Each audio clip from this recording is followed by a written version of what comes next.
तरीके की नौटंकी इनकी चल रही है। कैसे आदमी है ये, जाकर के कह रहे मैं सत्याग्रह करूं, मैं कोर्ट नहीं जाऊंगा, मैं पेश नहीं होऊंगा, मैं सत्याग्रह करूंगा। आज एक ऐसा व्यक्ति, एक पापी व्यक्ति उनका नाम लेके सत्याग्रह शब्द को बदनाम कर रहा है। माननीय सदस्यगण, आज हम एक ऐसे विषय पर चर्चा के लिए एकत्र हुए हैं जो केवल एक विधायी प्रक्रिया का मुद्दा नहीं, बल्कि देश की आधी आबादी के सम्मान, अधिकार और प्रतिनिधित्व से जुड़ा हुआ प्रश्न है।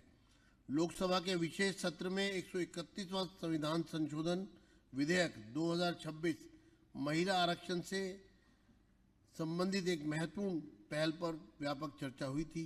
देश भर में अपेक्षाएं जगी और एक सकारात्मक परिणाम की आशा की जा रही थी, लेकिन यह अत्यंत दुर्भाग्यपूर्ण है कि इतनी विस्तृत चर्चा और जन भावनाओं के बावजूद यह विधेयक पारित नहीं हो सका।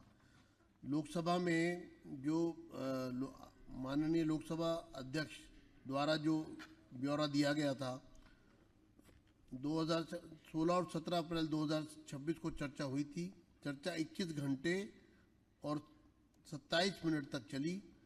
तीनों विधेयकों पर चर्चा में 131 सदस्यों ने लोकसभा में भाग लिया था। उन्होंने आगे कहा कि संविधान संशोधन विधेयक जो है, दुर्भाग्य है कि इतनी चर्चा के बाद भी पारित नहीं होने दिया गया। यह एक ऐसा अवसर था जब इतिहास रचा जा सकता था, जब भारत की लोकतांत्रिक व्यवस्था को और अधिक समावेशी बनाया जा सकता था। यह वह क्षण था जब हम एक निर्णायक कदम उठाकर आने वाली पीढ़ियों के लिए एक मजबूत और समानता पर आधारित राजनीतिक ढांचा सुनिश्चित कर सकते थे। लेकिन यह अवसर हमारे हाथ से निकल गया, जो निश्चित रूप से चिंतन और आत्ममंथन का विषय है। यह कहना गलत नहीं होगा कि यह संभव था, लेकिन नहीं हो पाया। इसके पीछे जो भी कारण रहे हों, वो देश की उन करोड़ों महिलाओं की आकांक्षाओं को ठेस पहुंचाने वाली है, जो लंबे समय से अपने उचित प्रतिनिधित्व की प्रतीक्षा कर रही हैं। यह केवल एक विधेयक का मुद्दा नहीं, बल्कि विश्वास, समानता और न्याय का प्रश्न है। हालांकि मैं स्पष्ट करना चाहता हूं कि इसे इस रूप में नहीं देखा जाना चाहिए कि यह प्रयास समाप्त हो गया है। यह मुद्दा खत्म नहीं हुआ है, यह केवल टला है, इसमें देरी हुई है। इतिहास गवाह है कि सामाजिक न्याय से जुड़े बड़े निर्णयों में कभी कभी समय लगता है, लेकिन जन समर्थन और सतत प्रयास अंततः परिवर्तन का मार्ग प्रशस्त करते हैं। इस संबंध में प्रधानमंत्री जी ने जो सदन में जब बिल प्रस्तुत हुआ, उसके बाद जब देश को संबोधित किया, राष्ट्र को, तो उन्होंने कहा कि हमारे लिए देश हित सर्वोपरि है, लेकिन जब कुछ लोगों के लिए दल हित सब कुछ हो जाता है, दल हित देश हित से बड़ा हो जाता है, तो नारी शक्ति को, देश हित को इसका खामियाजा उठाना पड़ता है। इस बार भी यही हुआ है। इस अवसर पर देश के गृह मंत्री जी ने कहा कि महिलाओं को सबल बनाने और विधायी संस्थाओं में उन्हें हिस्सेदारी देने के लिए हमें चाहे किसी भी विरोध का सामना क्यों ना करना पड़े, हम संघर्ष करते रहेंगे। तो आज की जो चर्चा है सदन में, जिसमें सभी सदस्यों ने भरपूर हिस्सा लिया है, अब माननीय मुख्यमंत्री चर्चा का उत्तर देंगी और उत्तर देने के बाद संकल्प को पारित करने के लिए इसकी विषय वस्तु सदन के सामने प्रस्तुत करेंगी। धन्यवाद अध्यक्ष महोदय। और मैं बहुत बहुत धन्यवाद करना चाहती हूँ दिल्ली सरकार के हमारे सभी विधायकगणों का, जिन्होंने इस चर्चा में सहभागिता की और पूरा अपना समर्थन दिया। इस बिल को अपनी ओर से ये बता के कि ये कितना ज़रूरी एक कदम था, अपना समर्थन देते हुए आपने जितने शब्द कहे, मैं देश की आधी आबादी की ओर से आप सभी को बहुत बहुत धन्यवाद करती हूँ। और सच में हमें इस दुख है इस बात का कि ये जो 16, 17 और 18 अप्रैल हमारे लोकतंत्र के एक काले अध्याय के रूप में कहीं ना कहीं जुड़ गया है। वो 3 दिन जब पूरे के पूरे देश की हर महिला लोकसभा की ओर देख रही थी कि 78 साल का इंतजार शायद अब खत्म होने वाला है। वर्षों से देश की महिलाएं ये इंतजार कर रही थी कि हमें प्रतिनिधित्व मिलेगा विधानसभाओं में, लोकसभाओं में, और वहां पहुंच करके हम भी देश की नीति निर्माण का हिस्सा बन पाएंगे। पर अफसोस कि वो 16 और 17 को जितनी चर्चाएं लोकसभा में हुई वो बहुत ही निराशा देने वाली थी। क्यों जरूरत पड़ी इस महिला आरक्षण की, ये एक बहुत बड़ा प्रश्न हमारे समाज के आगे बार बार आता है। हमारे भारत देश में महिला और पुरुष की परिस्थितियां दोनों बहुत अलग अलग है। दोनों अलग अलग सामाजिक परिप्रेक्ष्य में बड़े होते हैं। एक महिला समाज की अपेक्षाओं को अपने ऊपर रख करके जब चलती है तो वो उस स्पीड में, उस गति में आगे नहीं बढ़ पाती जिससे कि एक पुरुष आगे बढ़ पाता है। वो आज घर से बाहर निकलती है तो उसको सैकड़ों सवालों के जवाब देने पड़ते हैं। एक महिला जब आगे बढ़ना चाहती है तो अनेकों इजाज़त उसको लेनी पड़ती है, पुरुष को नहीं लेनी पड़ती। पुरुष को ना कोई इजाज़त लेनी है, ना कोई प्रतिबद्धता है, और ना ही कोई अवहेलना का सामना करना पड़ता। महिला को हर तरीके की अवहेलनाओं से डर करके अपने आप को आगे देखना पड़ता है। और ऐसे में जब संविधान हमें जमीन देता है, पार्टी हमें मौका देती है और जनता अपना आशीर्वाद देती है, तब जाकर के कोई व्यक्ति जनप्रतिनिधि बनता है, तब जाकर के कोई व्यक्ति जनप्रतिनिधि बनता है। मैं अपनी बात कहती हूँ, संगठन में पार्टी ने हमें मौका दिया, संविधान ने निगम में जो रिजर्वेशन की जमीन दी, जनता ने आशीर्वाद दिया, तब जन सेवा की इस दहलीज पे मेरे जैसी दिल्ली की एक साधारण परिवार की बेटी ने कदम रखा और यहाँ इस पॉलिटिकल फील्ड में मैं आ पाई। और 30 साल के अपने संघर्ष को चलते हुए मैंने दिल्ली शहर में अपनी सेवा दी और एक असंभव सा दिखने वाला, एक दुर्गम सा दिखने वाला ये रास्ता ये मैंने तय किया। इसमें हमारे नेतृत्व का, आदरणीय प्रधानमंत्री जी का बहुत बड़ा आशीर्वाद हमें मिला।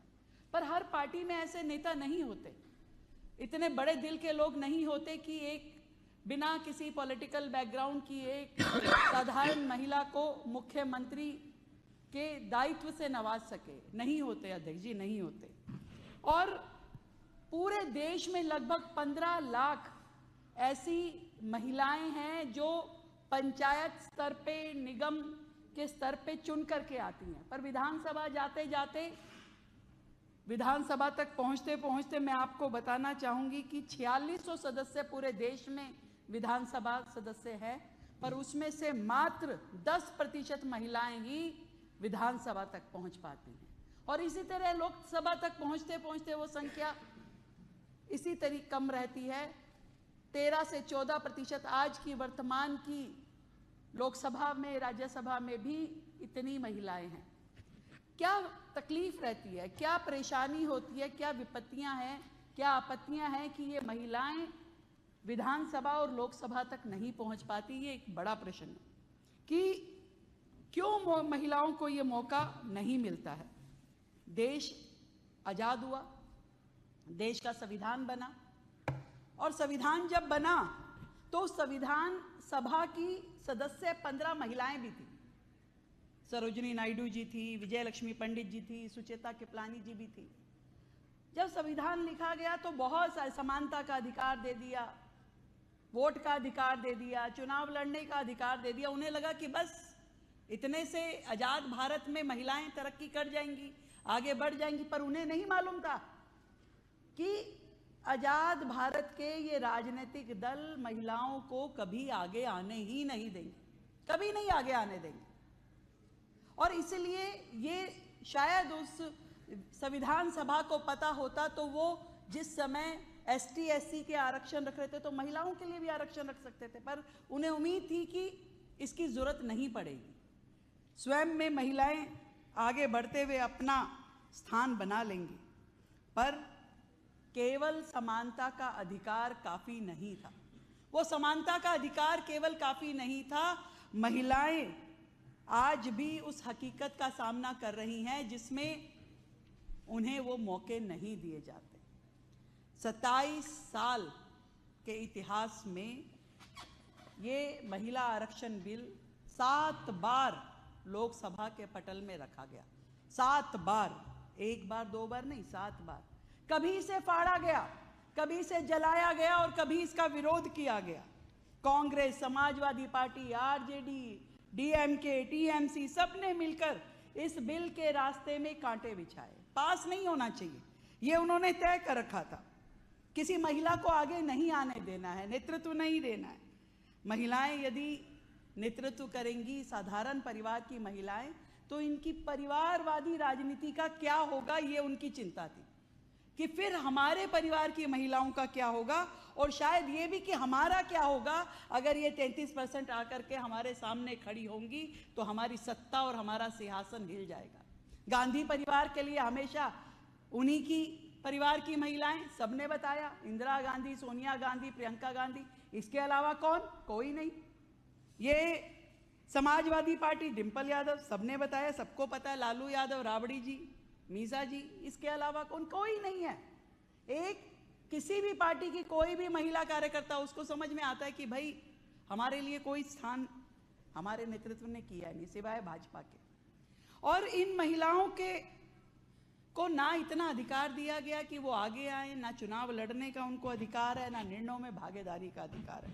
इस सदन के माध्यम से मैं देश की आधी आबादी उन महिलाओं से पूछना चाहती हूं कि ये हमारी ही किस्मत में क्यों लिखा गया कि ये पुरुषवादी समाज में, माफ कीजिएगा अधिकतर भाई लोग बैठे हैं यहाँ, भ्रूण हत्या हमारी किस्मत में, सती प्रथा, बाल विवाह, पर्दा प्रथा, एक एक कुरीति महिलाओं के ही पाले में डाल दी गई। और संघर्ष करते करते इतने साल निकल गए।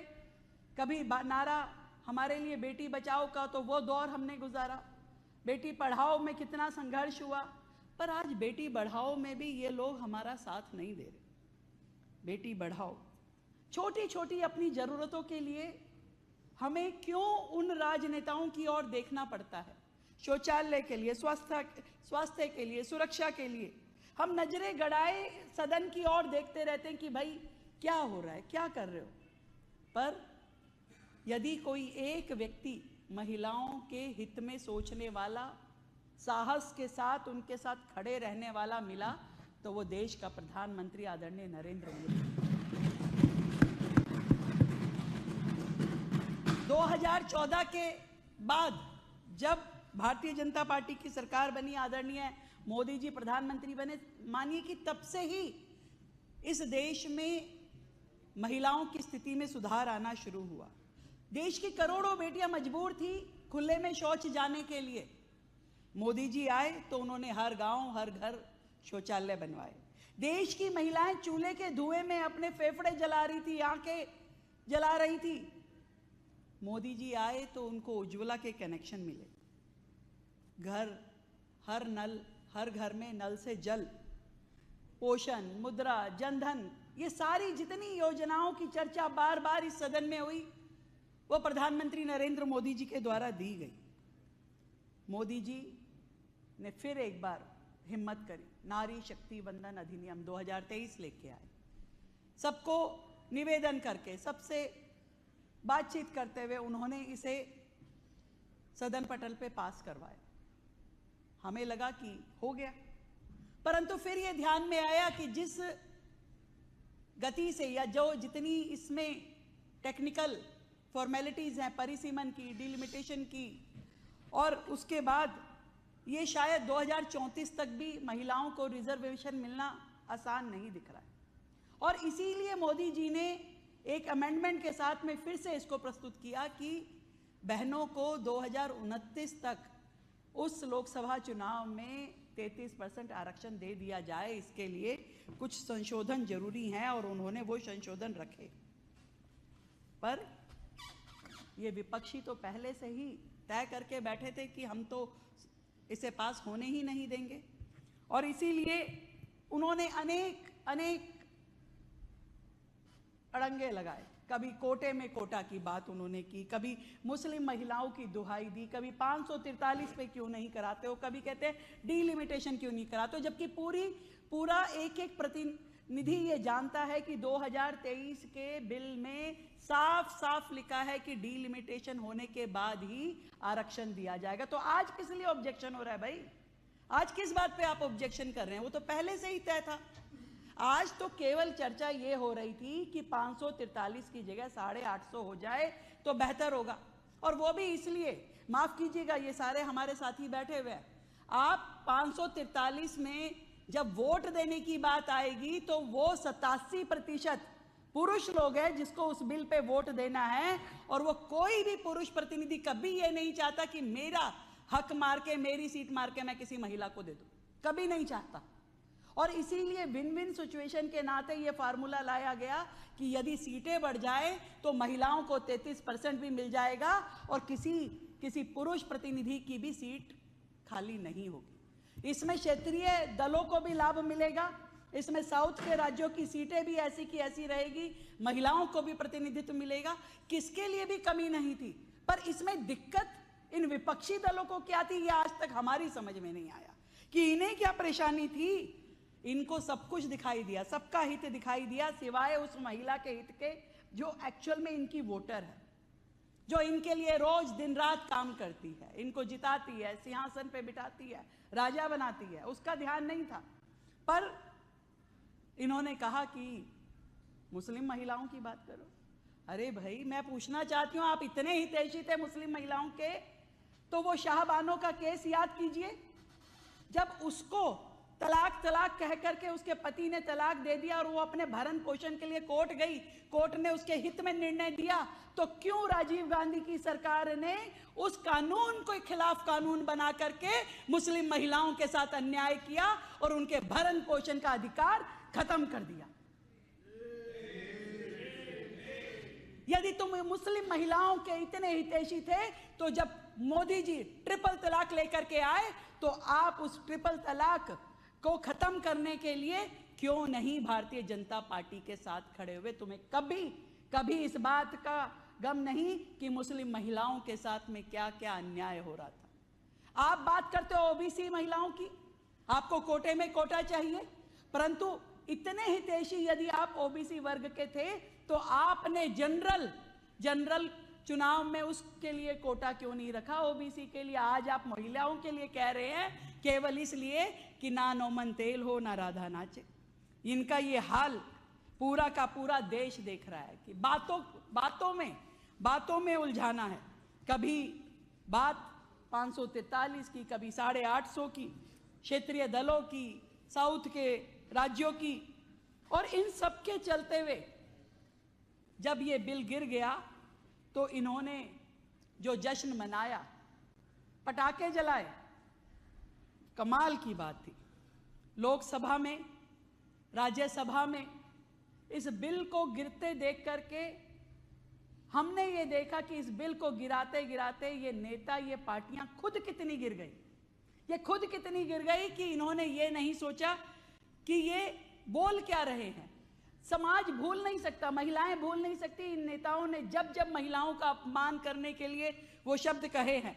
कोई भूल सकता है कि दिग्विजय सिंह ने क्या कहा था? महिला अपनी ही पार्टी की एक महिला कार्यकर्ता के लिए 100 टन माल की बात कही। ये मुलायम सिंह यादव जब बलात्कार के मामलों पे बोल रहे थे तो कहते थे कि लड़के हैं, गलती हो जाती है। ये ऐसे नेता हैं, ऐसी सोच है। वो आजम खान, जिसकी बात पूरा देश की महिला कभी भूल नहीं सकती, जिसने अपने शब्दों से एक महिला नेता को निर्वस्त्र कर दिया। इतने गंदे शब्द उसने कहे, कौन भूल सकता है? अधीर रंजन चौधरी को, जिसने माननीय महामहिम राष्ट्रपति को राष्ट्रपत्नी कहा, ये उनकी सोच जताती है।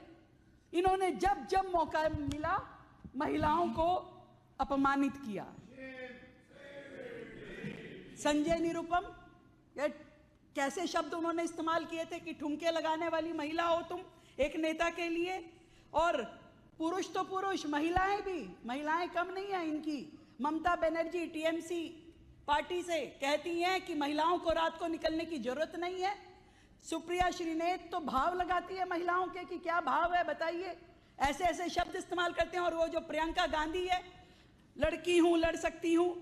अरे लड़ सकती हूं तो जब लड़कियां, जब बेटियां लड़ रही थी तो तुम साथ छोड़ के क्यों भाग गई? उसके बाद जश्न मना रही हो। मैं पूछना चाहती हूं, बेटियों की हार में लोकतंत्र की जीत कैसे हो सकती है, जिनको आपने कहा कि ये बिल गिर गया और लोकतंत्र की जीत हो गई। और ये केजरीवाल साहब, पूरा का पूरा विपक्ष खाली है, चले गए।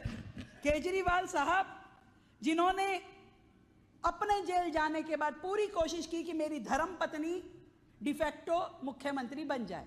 समाज से रोष आया तो आतिशी बहन को बुलाना पड़ा, पर पूरी दुनिया ने देखा कि उन्होंने उसको अपनी कुर्सी पे नहीं बैठने दिया कि मुख्यमंत्री की कुर्सी अलग है पर तुम अलग से कुर्सी लगा लो। और अभी मैं मोबाइल देख रही थी, स्वाति मालीवाल जी ने इतना बड़ा एक ट्वीट लिखा है, अपने मन का दर्द कहा है, जिसको ये बातें सुन नहीं सकते थे इसलिए यहां से ये उठ के चले गए। उस महिला ने जितनी मेहनत के साथ आम आदमी पार्टी का साथ दिया, ये सोच के कि शायद ये लोग देश हित में कुछ करना चाहते हैं, उसके साथ जो बुरा व्यवहार किया, एकमात्र उनकी महिला सांसद, उसके साथ जो दुर्व्यवहार किया वो पूरी दुनिया ने देखा। और आज भी जिस तरीके की नौटंकी इनकी चल रही है, कैसे आदमी है ये, जाकर के कह रहे मैं सत्याग्रह करूंगा। सत्याग्रह जैसे एक ऐसे शब्द का जिसके कारण से हमें भारत को आजादी मिली, उस शब्द का कैसा दुरुपयोग कर रहे हैं। मैं कोर्ट नहीं जाऊंगा, मैं पेश नहीं होऊंगा, मैं सत्याग्रह करूंगा। आज महात्मा गांधी जी को कितनी पीड़ा हो रही होगी, सोचिए जरा, कि आज एक ऐसा व्यक्ति, एक पापी व्यक्ति उनका नाम लेके सत्याग्रह शब्द को बदनाम कर रहा है और वहां जाकर के बैठता है, राजघाट पे जाके पुष्प चढ़ाता है। ऐसी नौटंकी, मुझे तो उनका इसमें भी महिला विरोधी चेहरा नजर आता है। जो बात हमारे एक साथी ने कही कि क्योंकि जज एक महिला है तो उनसे यह बर्दाश्त नहीं हो रहा कि यह महिला जज, और उन्हें पता है कि वो ईमानदारी के साथ में निर्णय लेने वाली है, और इन्हें इस बात का भी पता है कि इनका गुनाह अब एक्सपोज होके रहेगा, इसलिए वो ये सब नौटंकी कर रहे हैं, इसलिए वो ये सब नौटंकी कर रहे हैं। सदन की कार्रवाई आधे घंटे के लिए बढ़ाई जाती है। ये व्यक्ति कई बार मुझे ऐसा लगता है कि जैसे मेरी मर्जी टाइप का, मेरी मर्जी, वो सुना है ना आप सबने गाना, मैं मुजरिम हूं पर मैं कोर्ट न जाऊं, मेरी मर्जी, मैं घोटाला करूं, जनता का गुनहगार हूं पर मैं अपनी मर्जी का जज लगाऊं, मेरी मर्जी। ऐसा व्यक्ति जो खुद ही मुजरिम है, खुद ही गवाह है, खुद ही वकील है और खुद ही जज है, ऐसा तो इतिहास ने कभी देखा नहीं। और ऐसे में ये पूरा का पूरा देश उनकी जानकारी के लिए बताना चाहता है, न्याय उनकी मर्जी से नहीं होगा, न्याय तो न्यायपालिका ही करेगी। और ये गुनहगार है, देश की भोली भाली जनता को इन्होंने गुमराह किया और उस गुमराह करने के साथ साथ गुनाह किया, और इसका फल उन्हें जरूर मिलेगा। मैं बहुत संवेदनाएं रखती हूं आतिशी जी के साथ कि कैसे इस चोरों के झुंड में वो सरवाइव कर रही हैं, कैसे उन लोगों के बीच में ये रह पा रही हैं, कैसे उनके साथ में होती हो कि मुझे लगता है कि आज वो अपना यहाँ वक्तव्य नहीं दे पाई, इसके पीछे भी कोई ना कोई उनके साथ षड्यंत्र रचा गया है। आज इस सदन के माध्यम से देश की सभी महिलाओं की ओर से मैं आदरणीय प्रधानमंत्री जी का बहुत बहुत धन्यवाद करती हूं कि उन्होंने इस साहस के साथ महिलाओं के साथ खड़े रहे और पूरी पुरजोर लड़ाई लड़ी कि महिलाओं को ये अधिकार मिले, 33% रिजर्वेशन मिले। और आजाद भारत में वो एकमात्र एग्जाम्पल हैं प्रधानमंत्री के जिन्होंने इतना खुल करके महिलाओं का साथ दिया और महिलाओं की लड़ाई लड़ी। और ये जो नारी शक्ति वंदन अधिनियम है, ये सच में एक नए युग की शुरुआत है। ये कोई एक ऐसा सूरज भारत के लिए लेके आने वाला है जहां महिलाएं जब विधानसभा और लोकसभा तक पहुंचेंगी तो वो निर्णयों में भागीदार होगी। लोकतंत्र में भारत के विकास के लिए, विकसित भारत के लिए कंधे से कंधा मिला करके वो काम करने वाली है। और इतनी बात जरूर मैं कहूंगी कि अब याचना नहीं, रण होगा और महासंग्राम भीषण होगा। अब याचना नहीं, रण होगा, संग्राम महाभीषण होगा, क्योंकि अब बहुत हो चुका। इतने सालों में महिलाओं ने ये देख लिया कि ये पॉलिटिकल पार्टीज, ये राजनेता, ये जितना ढोंग कर सकते हैं, जितना षड्यंत्र कर सकते हैं, इन्होंने कर लिया। और किसी भी हाल में ये महिलाओं को न्याय देने वाले नहीं हैं। और मैं भी आज देश की अपनी महिलाओं से एक कवि की कही हुई कुछ लाइनें कहना चाहती हूं कि सुनो द्रौपदी शस्त्र उठा लो, अब गोविंद ना आएंगे। छोड़ो मेहंदी खड़क संभालो, छोड़ो मेहंदी खड़क संभालो, खुद ही अपना चीर बचा लो। द्रुत बिछाए बैठे शुकनी, द्रुत बिछाए बैठे शुकनी, मस्तक सब बिक जाएंगे, अब गोविंद ना आएंगे, अब गोविंद ना आएंगे। कब तक आस लगाओगी तुम, कब तक आस लगाओगी तुम बिके हुए दरबारों से? स्वयं जो लज्जाहीन पड़े हैं वो क्या लाज बचाएंगे, अब गोविंद ना आएंगे, अब गोविंद ना आएंगे। तुम ही कहो ये अश्रु तुम्हारे किसको क्या समझाएंगे, तुम ही कहो ये अश्रु तुम्हारे किसको क्या समझाएंगे। सुनो द्रौपदी शस्त्र उठा लो, अब गोविंद ना आएंगे, अब गोविंद ना आएंगे। तो महिलाएं अपनी लड़ाई लड़ने के लिए सक्षम हैं, पूरे देश की महिलाएं एकजुट है और ये जो रण है भीषण होने वाला है। हर एक दिशा से अब एक ही आवाज है कि ये नारी शक्ति वंदन अधिनियम होना चाहिए और ये होके रहेगा। जय हिंद, जय भारती।